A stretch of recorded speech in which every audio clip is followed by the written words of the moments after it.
आणि आता एक ब्रेकिंग न्यूज पाहूयात। उच्च शिक्षण सचिवांची बदली करण्यात आलेली आहे। नीट पेपर फुटी प्रकरणी केंद्र सरकारने मोठा निर्णय घेतलेला आहे। केंद्र सरकारच्या उच्च शिक्षण विभागाच्या सचिवांची बदली करण्यात आलेली आहे। नरेश पाल गंगवार यांची आता या ठिकाणी नियुक्ती करण्यात आलेली आहे। महत्त्वाची बातमी आपण पाहतोय। अभिजित पाटील मध्ये सहकारी या संदर्भातली माहिती देतात। अभिजित, खरं तर विद्यार्थ्यांनी मोठ्या प्रमाणात आंदोलन केलं आणि या संदर्भातली एक आता महत्त्वाची बातमी आपण पाहतोय। उच्च शिक्षण सचिवांची बदली झालेली आहे। केंद्र सरकारने एक मोठा निर्णय घेतलाय।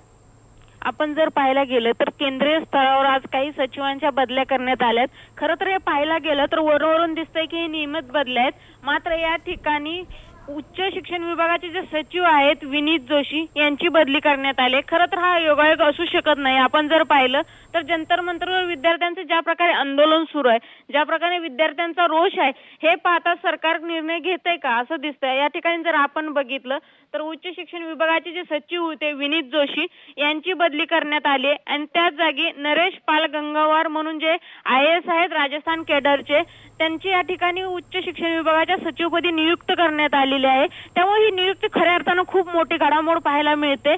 आता पुढील सरकारचं पाऊल काय असणार आहे हे पाहणं महत्त्वाचं ठरणार आहे। नक्कीच अभिजित, धन्यवाद संपूर्ण माहिती करता।